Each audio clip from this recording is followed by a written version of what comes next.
Hey everybody, welcome to another episode of Land Your Ground. This is episode 7. We're in studio today. I have a special guest with me whom I'm very excited about. This is someone who's become a good friend of mine. Really interesting stories, and a lot of times when we get together, I think I've got a stopwatch, honestly, going on this episode because I'm afraid it could go really, really long. There have been many, many times where we get deep into conversation, and next thing you know, it's 10:30 or 11 o'clock, and our wives are wondering if we're going to actually come back into the house or what. So without further ado, I'm going to introduce my good friend, David Shike. Dave, thanks for coming today. Yeah, thanks for having me.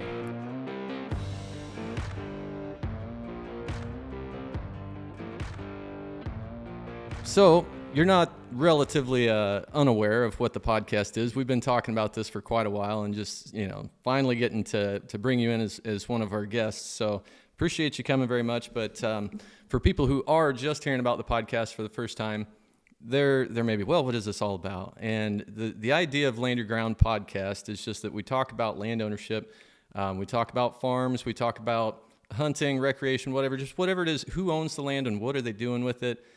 What is the family history there? Is it a legacy situation? And so hearing people's farm stories is just something that I'm always super interested in, and I think that it's one of the things that is so cool about land is the people who own it and live on it get connected to it in like a lot of times even like a multi-generational way. So I would love to just have you just tell us a little bit about yourself briefly, your family, your farm, what you guys are doing with the land that you guys live on. So I guess I tell people that I've pretty much continuously been in the cattle business my whole life. And that goes back to when I was 4 years old. My grandpa brought me my first 2 bottle calves. And, my grandpa was the local veterinarian, and a feedlot down the road started to calve. And that wasn't intended. They didn't want the calves. And so my grandpa was pretty routinely there pulling the calves or, helping them get the heifers back and going and stuff. And I think he took the calves as part of his payment. And he brought them to me, and my parents helped me take care of them. And, and that little bit of money from selling some of those calves hit my bank account. It was a pretty wonderful way to be in agriculture, 0 expenses and some profit. Always a good way to get kids interested. Like ours are responsible for our chickens. They have to feed them. They have to collect all the eggs. They sell the eggs. They get to keep the money. And they're like, hey, this is great. Yes. It's all gravy when you're not the one paying for all the feed and all of the expenses. But so that would have been Doc Hunter, right? Correct. Yeah. Yep. My mom's dad. So everybody at the church and everybody at the coffee shop and everybody just called him Doc. Mm-hmm. And so I called him Grandpa Doc. And then, his wife was Grandma Doc. And there is a whole kind of generation of people around Alexis that refer to Doc, Bill, William, Hunter, and his wife Janet as Grandma and Grandpa Doc, because kind of I started it and people continued it. And I think it just warms my heart. I find it awesome when somebody says something. Oh, I remember when Grandpa Doc did this. Not their grandpa, right. But that's how people cool. came to know him. Yeah, that is cool. Yeah. So you guys are pretty heavy. Shike Cattle is a big part of your life. You guys do. I mean, want to tell me a little bit about your herd or what you guys have now? Currently, right now, my dad Daryl and I own and operate Shike Cattle Company together, and we raise show cattle. We have many breeds and many kind of crossbred, different genetic combinations, but they all are intended to ultimately raise show cattle, one form or another. We run around 200 mama cows, and that kind of fluctuates.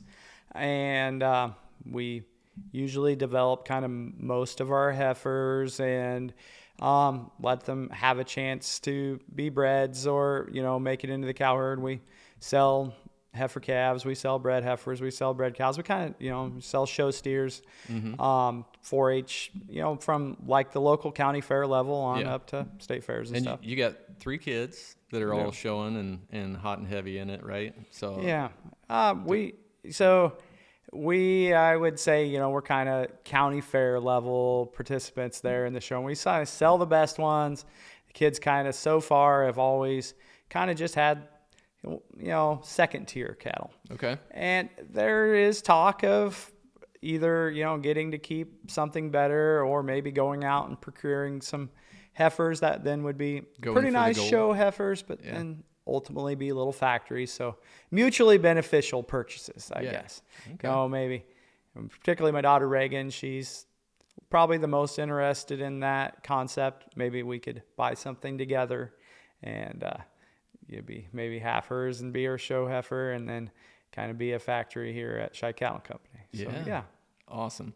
So you mentioned your dad, Daryl, and you on that side of the family, you guys have been in the farm for how long? I mean, how far back does it go? Do you know how many generations or where that all started? I don't know, but I think at least 4 generations of farming, actively raising row crop and having livestock in the Mercer County area. Okay. And kind of beyond that, it gets a little foggy for me. But my dad's dad was Kenny Shike, and that Seton, Aledo, Keithsburg area is kind of where his family kind of was from, and then he married a Peterson, and so there's a lot of Petersons there in Mercer County, and so my grandma Ione, and when they were young, a young couple, they came to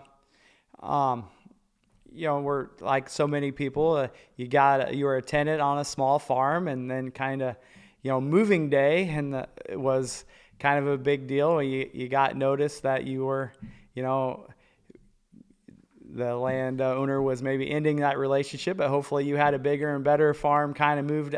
That's a whole concept of numerous families moving farms routinely is something that's totally lost on a lot of people, that was a real thing. Yeah. But luckily they did get a little bit better farms and ultimately landed on a Maryland Johnston farm east of Alexis. Okay. And it was a pretty good livestock farm.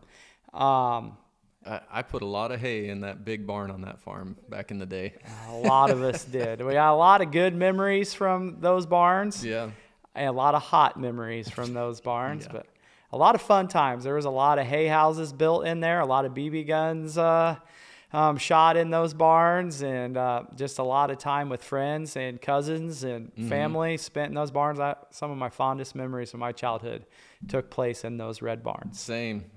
I mean, we bounced around a lot when I was, 8 through about 14 or so. So every farm we were on had barns, and boy, I would rather be in the barns most of the time than in the house. So, we would build hay forts or do all that kind of stuff there too. But I always, even when I drive by that old homestead and see the old barn there, I still think about all the hay that we stacked in that thing when I was junior and senior in high school. So, but your family still does put up quite a bit of hay. I mean, you guys got, like you said, you got a couple hundred head of cattle.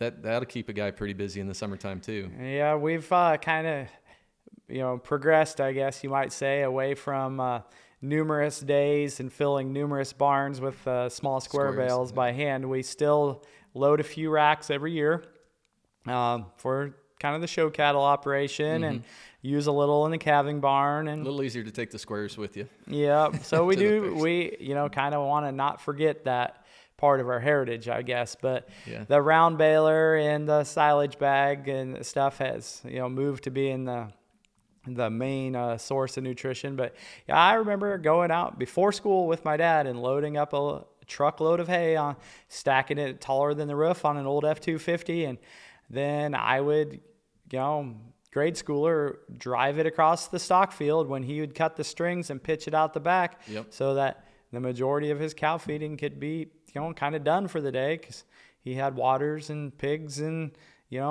feed to grind and stuff. But that, it was like a fun way of getting to be with my dad on getting to drive. But yeah, not that we did a lot of work before school, but there was some. Yeah. Yep.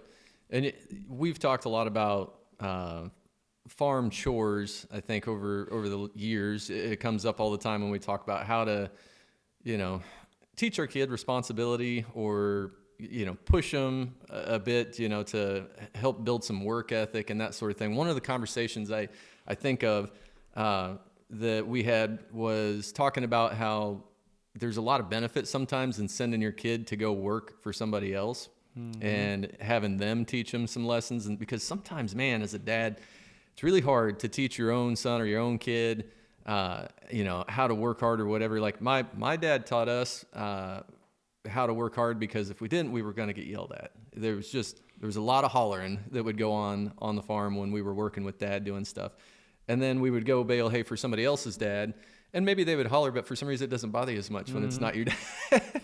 They probably weren't directly hollering at you. No, they're just motivating, like a football coach or whatever, But the idea of we would go, like I remember going to bale hay with either your family or somebody like George Clayton or somebody that would holler at all the kids and be like, hey, I need you to get over here. Hey, jump up there. Hurry up, hustle, whatever.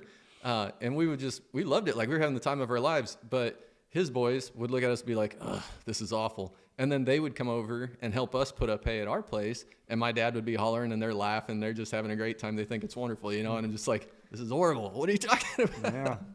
But the idea of like everybody has to share some farm help, when you need a bunch of hands for something like putting up square bales.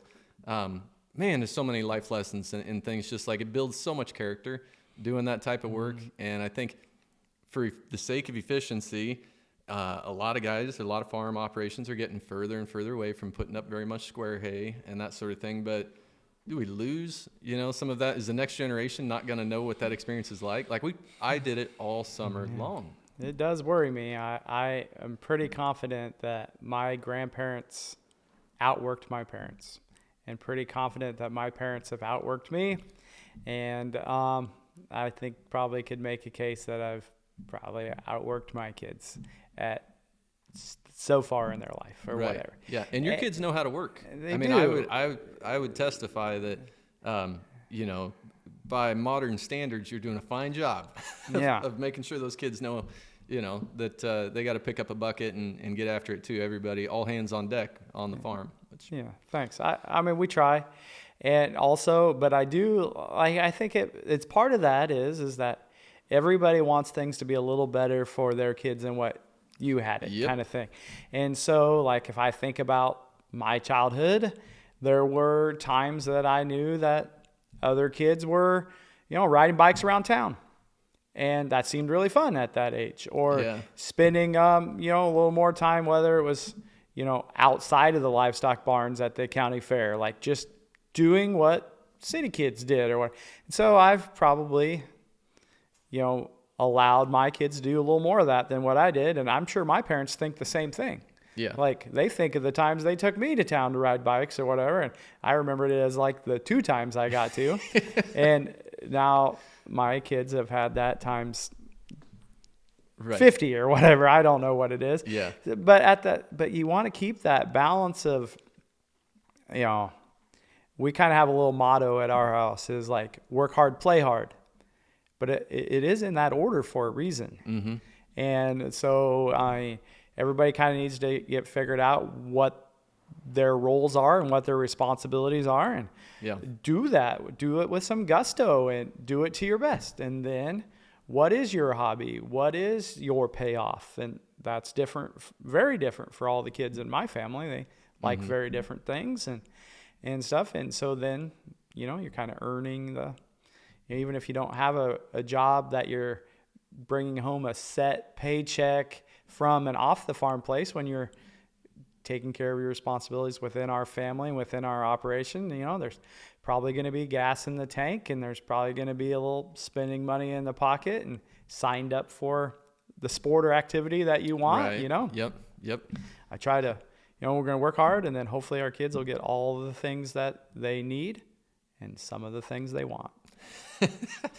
I like that. I mean, I think that's a really valuable lesson that a lot of parents don't even give much consideration to. They just want to give their kid everything that they can. They think, my responsibility, my duty is to be a provider, to make sure my kids have a better life than I do or did, growing up or whatever. Just and that makes it makes a soft generation to some degree. Which is, are we really helping them, or are we kind of handicapping them from not? They may not know how to solve major life problems someday and that sort of thing. So I think there's trying to strike that balance while still getting our kids involved enough in all the activities and making sure they have time to go do those other things. But if all they did was play sports, or all they did was, why even live on the farm? Right. I just, when I see them kind of struggling, or if my wife and I are discussing like, did we push too hard there or something? And I just kind of come back to is like, learning how to do hard things prepares you to do hard things. And, each step of your life has a new set of hard things. I thought high school was hard. You thought college was hard. Well, you thought being a young businessman was hard. You thought, being a young parent was, and as you reflect back, as you get a decade removed, most of those hard things you don't even remember being hard. Mm-hmm. And then, or you look back and you're like, I don't know why I thought that was so hard. That's nothing compared to these balls I'm trying to keep in the air now. Right. I mean, yeah, but that's healthy. Yeah. Well, that's the benefit of experience. It's like working a muscle. The more you do it, the easier it gets. And then, you used to not be able to bench press very much weight. And after you've been doing it a while, you're like, boy, that would have been easy. And I think it's easier to see from one generation to the next. Like when I look at how easy I would say my kids have it in some respects, I'm like, boy, you don't even know like what it's like to really have to, to work or whatever. But then at the same time, it's like, I had plenty of goof off days too. I mean, I have to remind myself of that, but I tend to really reflect on this while running a shovel, because now you grab a shovel, and in my case, a lot of my day is, running a piece of machinery. It's talking on the phone. It's maybe typing something in a computer. It's, checking a cow. All these things are fairly non-physical. And then all of a sudden it's time to run a fork or a shovel. And after 10 minutes, you got sweat dripping off of you and starting to worry about how bad the leg cramps are going to be later that night. And to think that there was generations of people that were expected to run a shovel like that 8 or 10 hours a day. Mm-hmm. And after 8 or 10 minutes, I'm trying to figure out an excuse to pass off the shovel, and then to think as each generation, if you never have ever got a blister from running a shovel, how could you ever be ready to run a shovel? I mean, you're like, Well, let's step back for a minute and talk again about the family farm. Yeah. You're kind of right, if you don't mind me geographically placing you on the map, but you're in the north of Monmouth, close to Alexis, Illinois area, Mercer County, Warren County line kind of area, right? Correct. So what percentage, and if you want to give any numbers, that's awesome, just like acres wise, but just kind of wondering how big is the operation, or just what is the ratio? Like how much ground do you run cows on versus how much of it is row crop, and what do you currently do there? Kind of, we're in a little bit of a unique situation compared to a lot of families, I suppose, is that kind of when I was a little kid, I kind of felt like we were kind of big farmers. Mm-hmm. My grandpa Doc owned farm ground, and he had tenants farming that. And my dad farmed with his father and his brother. And then a little later on in life, also included his brother-in-law. And so when you kind of lumped in the totality of the acres that I felt like, we were talking about, looking at, and feeling like we were kind of a part of, it seemed like quite a little bit. Yeah.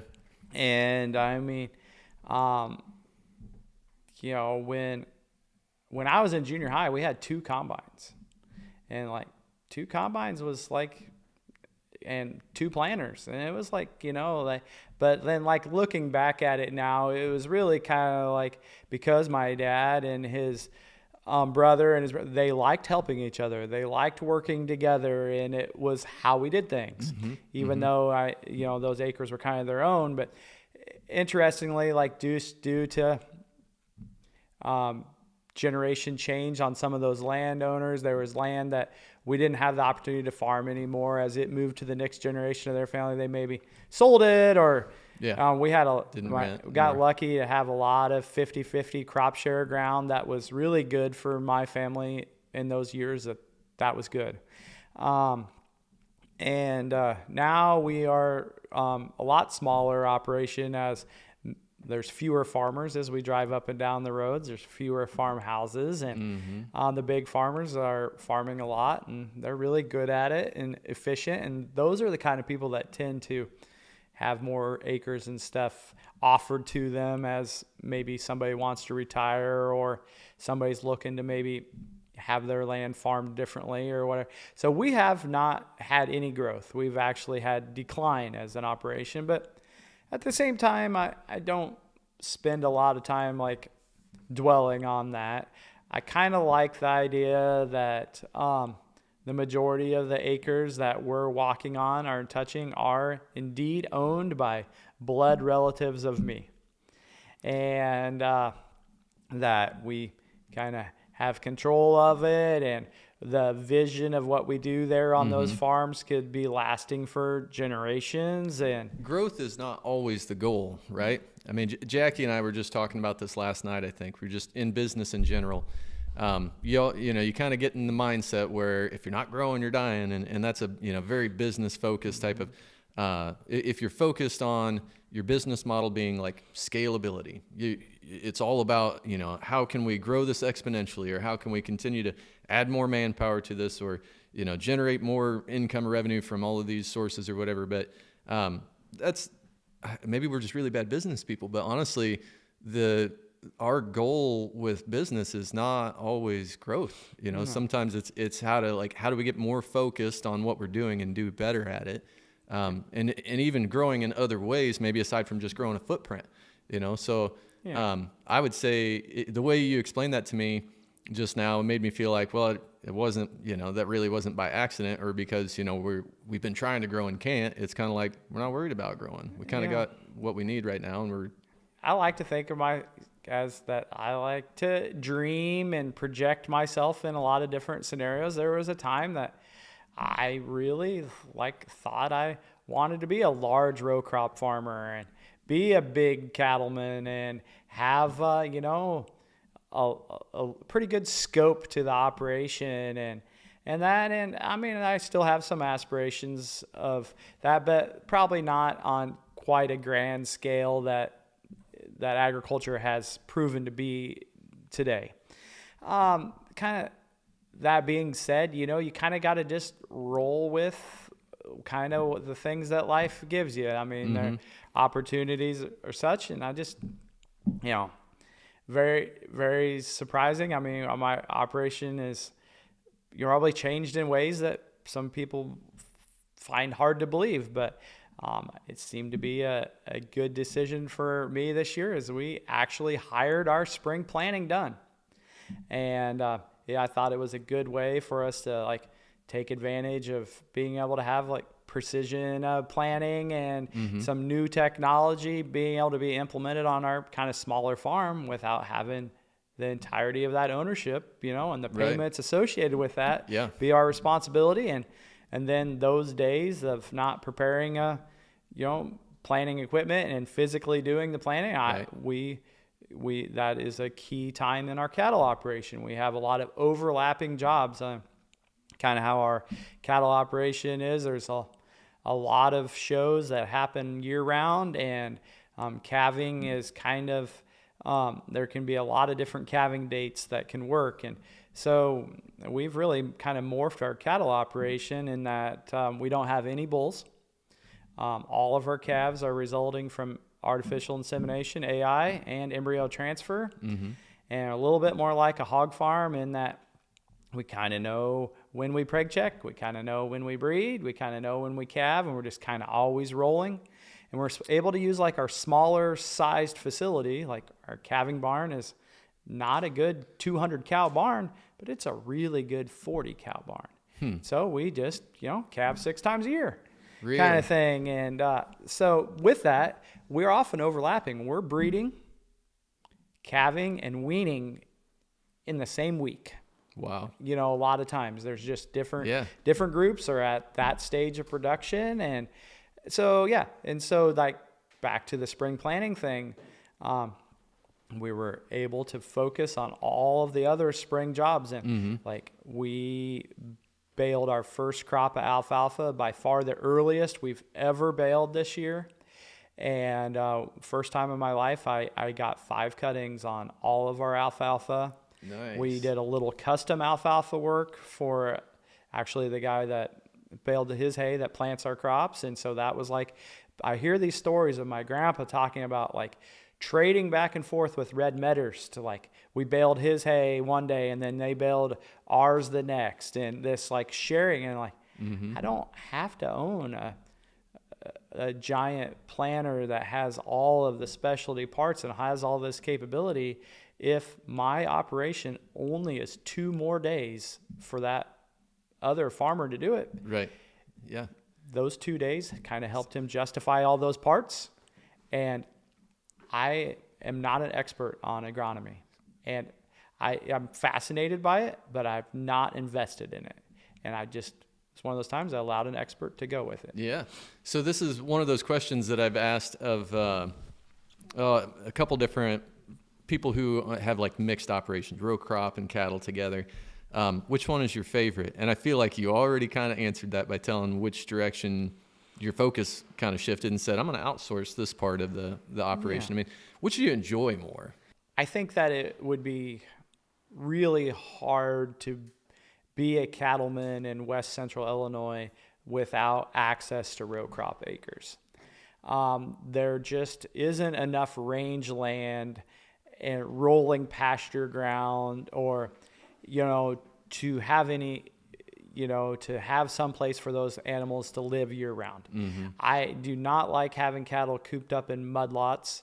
And if you have them out on pasture and range, if you're not real careful, you'll turn those into mud lots too. And so by using the row crop acres to let them spread out, forage for themselves and exercise and spread their own manure, and kind of having some areas that, when it gets to spring, there's some tractor tracks there and there's some cow tracks there. But with, the right piece of iron on the right day, we can kind of get that row crop farm, those corn stalks whipped back into shape and get it all incorporated. Grow some nice beans following where our cows live that winter and early spring. And I can't imagine doing one without the other right here where we live. Now, Flint Hills, the Sand Hills, Oklahoma, Texas, whatever, there's plenty of places that works great. Around here, the land just costs too much. For sure. And you need to be doing kind of, you can have cows out there 100 days of the year and still grow 60 bushel beans and 200 bushel corn or whatever. It's really hard to be profitable as a cattle operation in an area where your average land prices are $8,000 to $12,000 an acre. I mean, tillable ground, going 12 to 22,000 an acre, and pasture ground maybe going on the low end, 4,500 to 5,000 an acre, up to 7s. Yeah. Depending on who the neighbors and the fence and the water are, it can get or how much of it could be converted into tillable ground. Yeah. We're blessed in this area to have some really good quality soils, but that's also a little bit of a curse for the people trying to raise cattle, because if it's flat enough, probably could farm it, and most people would these days. So it's I walked that pasture we talked of there earlier east of town. I mean, I never ever once envisioned there being anything but grass and cows on those kind of rolling hillsides. But when you pattern tile the whole thing and build a few little dams, now other than a small filter strip along the creek, that whole farm is being farmed.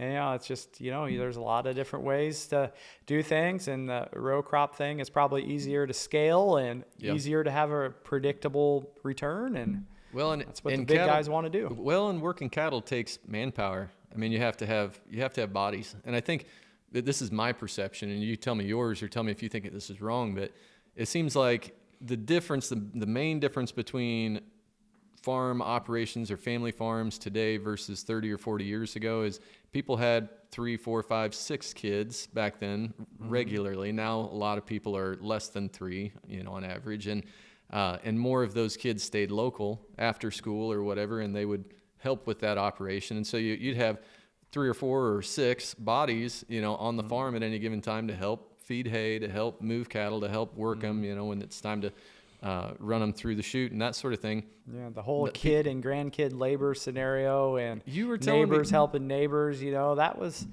kind of different a generation ago. And I kind of like trying to get back to that a little bit. I love the idea of going and helping a neighbor, because then I don't feel bad if I need to call him to help ask a favor. We couldn't do it without our neighbors. I tell you that much. I mean, we don't have by any means a big herd, but just busy with life all the time. So there are days where it's just really, really tough to try to get something done with cows, and or if it's time for us to breed and that sort of thing. So we have a couple friends down the road from us that they come up and help us when we're working our cows, and we go over and help them right afterwards. And we try to schedule our days where everybody needs cattle worked or cedars put in or whatever, and we all hands on deck. It makes it so much easier. I love it. But back to your question about the animals versus the row crop stuff. I did livestock in 4-H. I did livestock in FFA. I didn't really focus on any of the row crop stuff. And then, I went to college and I got a degree in animal science. I could have just picked, straight, just an ag degree. But I always have just been really interested in the animals. I've been kind of fascinated by the production side of it. But did you do much of the livestock judging, or is your brother really big into it, right? I mean, you guys, I always think of you guys as being livestock judges, but right. That's a big part of, that's a big part of my story, and but a very important part of my brother's story. We knew that livestock judging was a thing, and that other counties and teams around us were taking it really serious. And we got to go to, like, Champaign to the state contest and stuff. And we marked our cards and turned them in, and it's kind of like, we're kind of mid-pack guys here, but we love this stuff. Well, just like anything, you can love baseball and not be good at hitting the ball, But if you hadn't worked at it, how do you know that you're not good? And so we decided to work at it. A little bit. We found out we had some local guys that were coaching, and we got with them, and I could name several of those guys' names off. I see them right now. They're big parts of our childhood. And but also it's kind of like, if you don't own the animals, can you really get good at it? And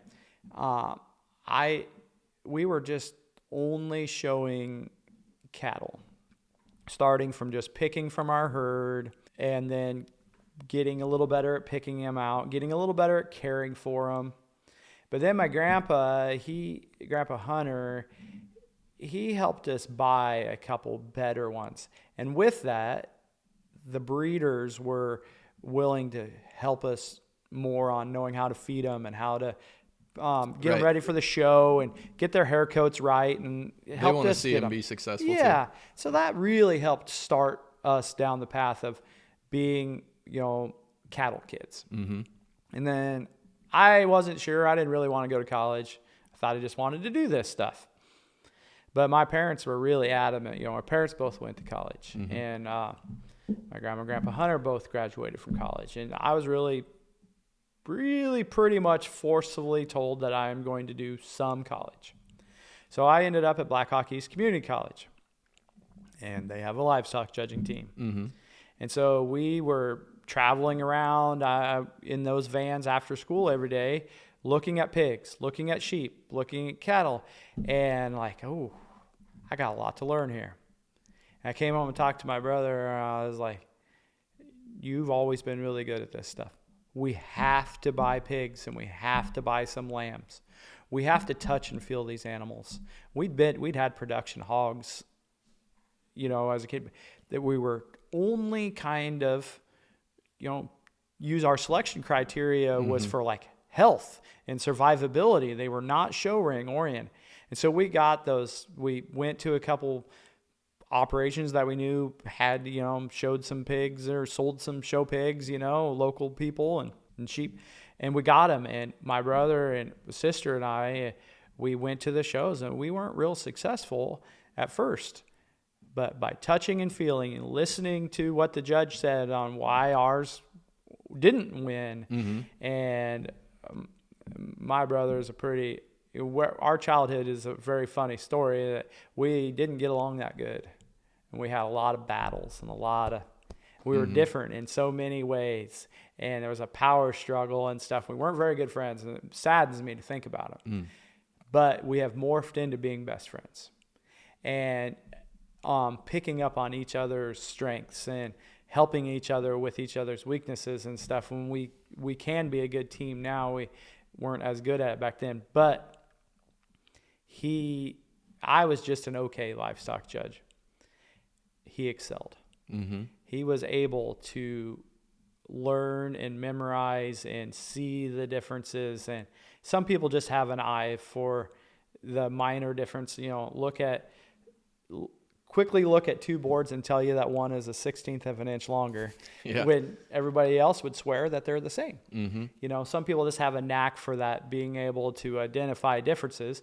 But then he's every animal he's ever looked at in his whole life, he's never forgotten. And so this is unique. So that is why he has judged shows all over this country and in other countries. I list a little bit more of a behind the scenes kind of a guy. I really like the animal husbandry part, and I really like, thinking about the generations, and not everyone has to be perfect. We'll complement that with a different bull and doing that and just that. And so his life has been really focused on judging and showing and being in that industry. And I've always just kind of liked the animal husbandry part. But that's what got us to college. Yeah. And that ultimately, I had to pay my own way, kind of go to Blackhawk. Because of this work, he got a scholarship. And then I was lucky enough, I did get a scholarship, only one offer. And so you take the only offer you get. I got a full ride scholarship from Kansas State University to be on their livestock judging team. And that opened my eyes to a whole different set of people, a whole different kind of ranching out there in Kansas, and a whole different part of the world. And I had a lot of fun out there, and met a lot of people and really enjoyed it. And I didn't take that normal path of just sticking with that judging grind throughout my whole even college career, but even into my young adult. I didn't have these huge aspirations to judge these shows all over. Just, I don't know, I suppose just a little more nervous with the mic in my hand, just a little bit more kind of unsure about, maybe upsetting some of my friends whose cattle didn't do as well, or whatever. What if they don't agree? Yeah, and putting up with the don't agree, and the being away from home. And other people thrived on that. Sure. Like my brother just loves going and being the guy with the mic. And with that, even yesterday, he was with a group of young people teaching. He has never stopped learning, and he has never stopped teaching, and that just continuing that ball rolling. But so he had multiple offers on where to go to college. But he also chose Kansas State. So we have this fun thing that we both did Blackhawk, then Kansas State. Yeah. Interesting that how different siblings are. So, and how comfortable some of them are with, giving reasons or being, the one with the mic and kind of teaching or whatever. But in my family, my dad's side of the family, my granddad was an auctioneer, and my dad has two brothers. So there's three boys.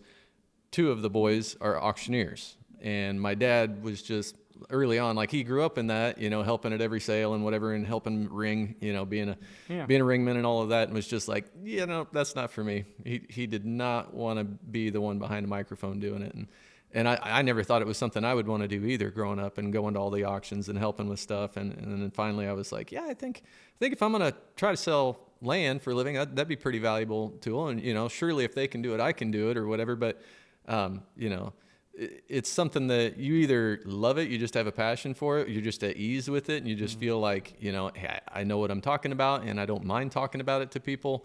But just some of the most knowledgeable people in the world are doers. They're just more comfortable in their craft, working on it, doing it, and not necessarily like, there are some people out there, I'm sure, like, let's say professional woodworkers or carvers, or people just have these incredible talents, and you see them and you're like, you should have a YouTube channel. Like, everybody should see this. Like, you're just amazing at this. And they're just like, no, I don't want nothing to do with the camera in my face, or they don't want to be in a spotlight at all. But yeah. And my boys are as night and day difference, as you talk about with you and your brother, just, getting along well at times and then butting heads like crazy at other times. The personalities, they're so much different. I was with my brother too, but it's a awesome story to hear that you guys are tight now, and that you guys are, raising kids to kind of follow those same pursuits, and just at least sharing that love of cattle and ranching with them, that they, are kind of walking in the family footsteps to some degree.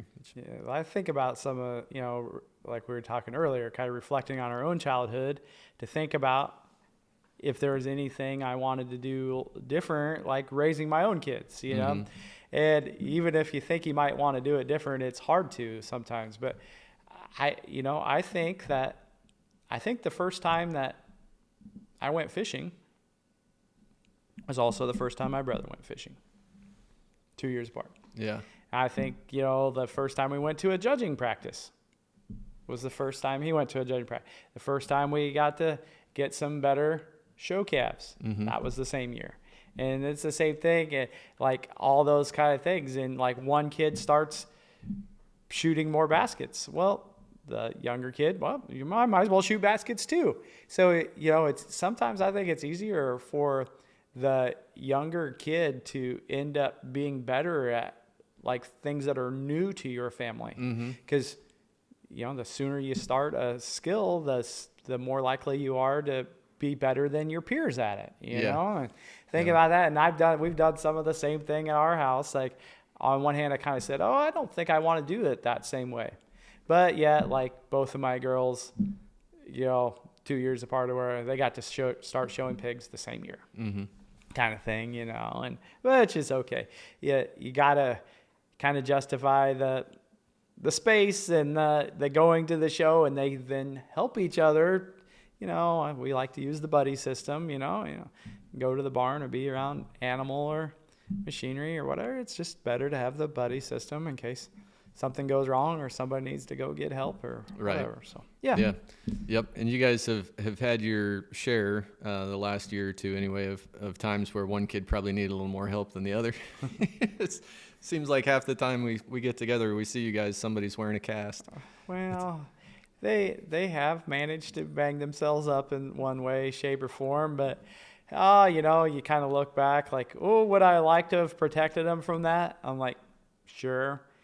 But on the other hand, would I want to deprive them of having those kind of activities as part of their childhood? No, I don't. And they've all healed and they've all moved on from that, Makes them tough. Yeah, that's awesome. Anything else you want to, a favorite memory from the farm or anything that, comes to mind that you talked, I think you told me, you mentioned fishing at one point, and you're at your dad's house, there's a nice big pond, right? There is. And you had mentioned, I think we talked about fishing and how it's something that like you just don't make time to go do. It's like, I should probably do that. I should probably, I think about that often, that there's things that I grew up doing that I have to be real intentional about trying to make time or figure out, oh gosh, we got to do that. Like my boys, I don't even remember the last time that they really went camping. I grew up camping. That was all we did in the summertime. It seemed like if we weren't baling hay during the day, we were camping at night. If it was, there's a lot of those things that I love.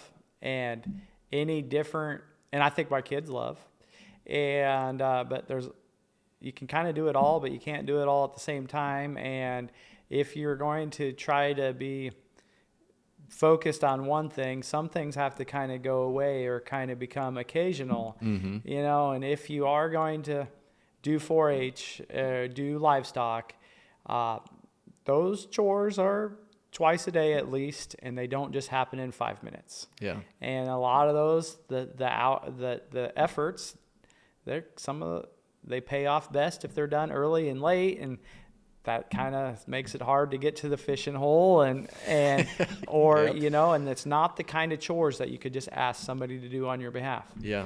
Anybody could dump out a half a bucket of feed and throw 2 flakes of hay over the fence. You got Yep. one horse or one cow, or water the dogs. So anybody can do that.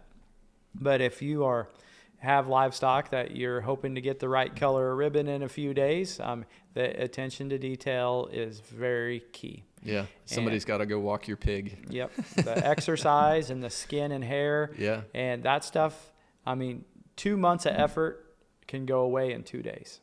And irreparable damage. And, and so it's hard. It's a big commitment. It is. I think that's a really good point. It's a much bigger commitment for those kids and those families than a lot of people realize. When they just show up at the fair and they see, the kids out there with their animal or whatever, whether it's, chickens or hogs or sheep or cattle, whatever. I don't think a lot of them realize how much time went into getting those animals there, and how busy those kids have to be to do well, especially. But yeah, it is a giant commitment. You could miss 3 days in a row of batting practice and still maybe hit a home run. Yeah. Just you're naturally good at it. But you miss 3 days of the routine of these animals. There is no way that the right color ribbon could be achieved that weekend. It's just not possible. Wow.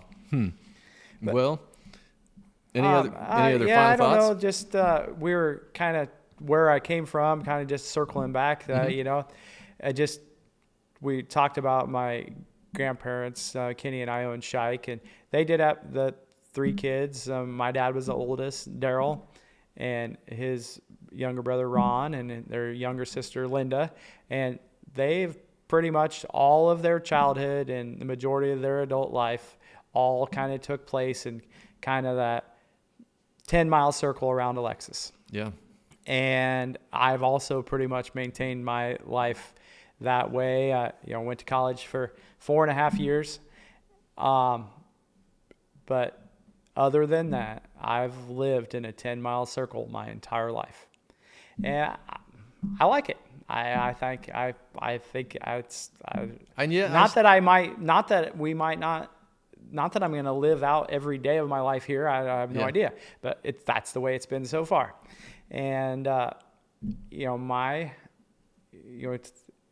and so we talked about how my dad farmed with his brother and then his brother-in-law and his father, and we kind of done that. And so we still are, farming some of that same land. My dad went to University of Illinois, and he came home and was kind of working with his dad, but also had a couple other situations that he was hopeful might happen. But they're like the farm where he lives on, and then the other farm that's just down the road. He was able to kind of both of those farms as a pretty young man first start to rent, then rent to own. Yeah.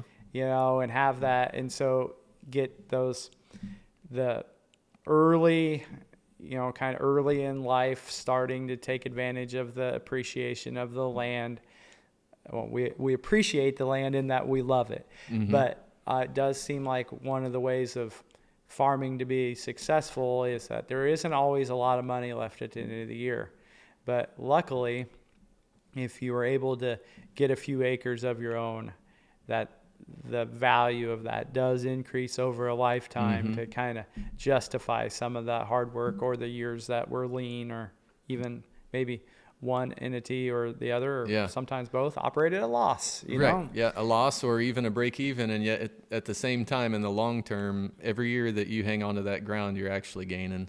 Yeah, there's been a couple hiccups in history. A few guys bought on the wrong day or some of that stuff, but usually if if you look at any kind of like 2-generation segment, as you know, it looks pretty good. And so that was good for my dad that he was able to do that. And then, my mom's family is kind of a different story. They are not from Mercer, Warren County area. My grandpa Hunter, he grew up in the Iowa City area, and they had a small farm, and he had one brother that the two brothers were very different in that my grandpa, kind of like me, loved the animals, and his brother loved the machinery. And their whole lives pretty much just stayed that course. Right? Grandpa had animals from a very young age until the day he died. And he actively cared for animals just every day of his life. And his brother loved the machinery so much and was an engineer for John Deere, and in his retirement tinkered on machinery, cars, motorcycles, and he tinkered with wrenches and mechanical things every day of his life. I think that is awesome if people identify what they love and kind of just do it their whole life. And that's pretty fascinating to me. But those two boys were able to do that. But so my grandpa went to vet school, had to go out to New York and be on a Navy ship for a little while because he was in ROTC like during the war. But then the war got over. He only just had to be there in the harbor of New York. So didn't do any combat or anything.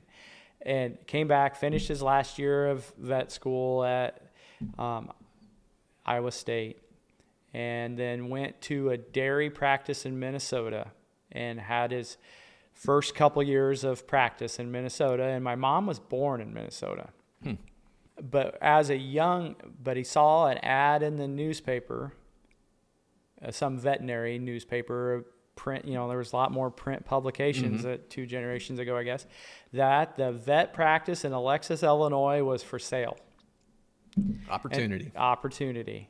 And in a very unique way, he just drove here. Didn't tell anybody he was coming. This is how the story is how I heard it. Yeah. And I guess went into the coffee shop and ordered a piece of pie and listened to the old guys talk. And I don't know, just bounced around town and kind of got the lay of the land and then made the appointment to talk to the veterinarian. Scouted it out, huh? Yep, and somehow I managed to buy it, and then his pretty much lifelong partner, Dr. Peterson, it was Dr. Peterson and Dr. Hunter owned and they bought a house in town and lived in town for a while, and my mom, I think, went to kindergarten in Alexis from the house in town, and I think he bought his first farm in Warren County, Illinois, when he still lived in town.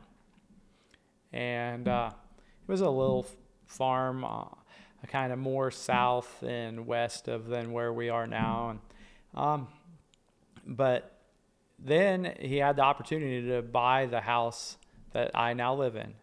And so they bought that house and they did a pretty substantial remodel and clean up, fix up, and got it ready. And they moved in there and raised their 6 children in that house. And it had, and he lived there and was out working in the barn on the day he died. And then my grandma continued to live there for several years after that. And then I bought that house from their estate, and it was pretty much in the same condition and the same decor as when they did that remodel prior to them. A little bit of there. A time capsule. Yeah, I don't know what that would have been in the early 50s when they would have, in the 50s, I guess, that they would have moved there. That's pretty cool. I love history, so I'm always appreciate the old 4-square farmhouses around here that we have. There's a whole bunch of them that were built probably in about 1890 through about 1915. And when you've been in one, you recognize all the same features, every one of them that you go into around here. And it's, it's sad when you see them start to decay or get, vacated, and then they sit long enough that a farmer doesn't see value in them anymore. Nobody wants to spend the dollars to fix them up. But man, the ones that are lived in that whole time, they're still beautiful homes. Yeah. And it's just, there's so much like multi-generational history. When you're sitting there eating dinner at your dining room table, you can, remember or at least imagine the family dinners that they had when you were a kid or way before then. Or you keep a Christmas tree in the same place that they always had their Christmas tree and put their presents under. And that's exactly my story. I love that. Yeah, I have a love-hate relationship with my home. I love get that. Everything you just said. Yeah. That we have a staircase that goes up and turns. And so if you stand there, you are standing on the main level of our house, and it's about 20 feet up to the ceiling of the, and my whole childhood, and then now for my kids, a Christmas tree that is absolutely as tall as we can shove up through there and put the angel on top of it up on the top balcony. Yep. Yeah. And the same memories of those same dinners and the same playing in the same trees and windbreak in the yard.